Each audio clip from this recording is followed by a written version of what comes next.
by the shores of old Lake Michigan, where the hawk wind blows so cold. An old Cub fan lay dying. In his midnight hour, the toll. Round his bed, his friends had all gathered. They knew his time was short. And on his head, they put this bright blue cap from his all-time favorite sport. He told him, "It's late, it's getting dark in here, and I know it's time to go. But before I leave the lineup, boys, there's just one thing that I'd like to know. Do they still play the blues in Chicago when baseball season rolls around? When the snow melts away, do the Cubbies still play in their ivy-covered burial ground? When I was a boy, they were my pride and joy, but now they only bring fatigue to the home of the brave, the land of the free, and the doormat of the National League." He told his friends, "You know the law of averages says anything will happen that can." That's what it says. But the last time the Cubs won a National League pennant was the year we dropped the bomb on Japan. The Cubs made me a criminal, sent me down a wayward path. They stole my youth from me. That's the truth. I'd forsake my teachers to go sit in the bleachers in flagrant truancy. And then one thing led to another.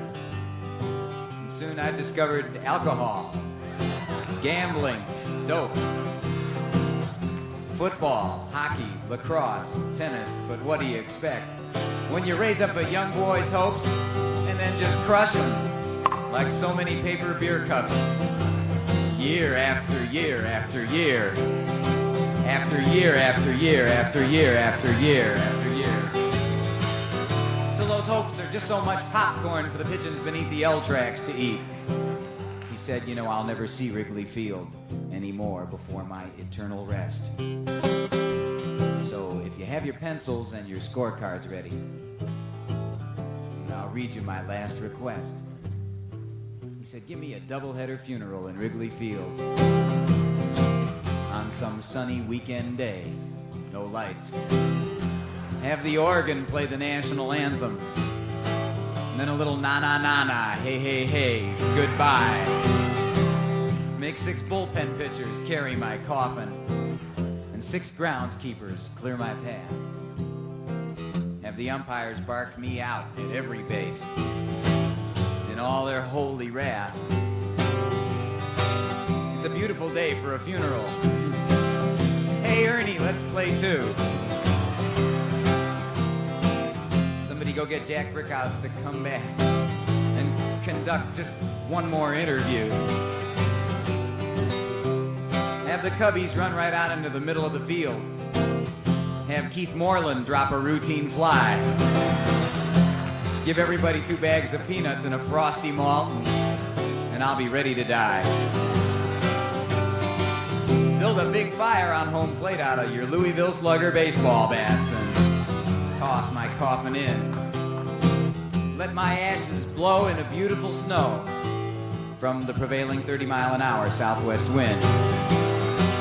And when my last remains go flying over the left field wall, we'll bid the bleacher bums adieu. And I will come to my final resting place out on Waveland Avenue. The dying man's friends told him to cut it out. They said, "Stop it, that's an awful shame."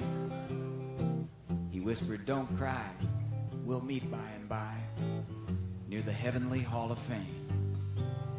He said, "I've got season's tickets to watch the Angels now, so that's just what I'm gonna do."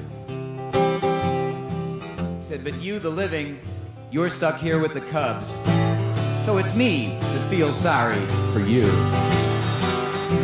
And he said, "Oh, play that Lonesome Losers tune. That's the one I like the best." Closed his eyes and slipped away. Those Scotty, it was the Dying Cup fans' last request, so here it is. Do they still play the blues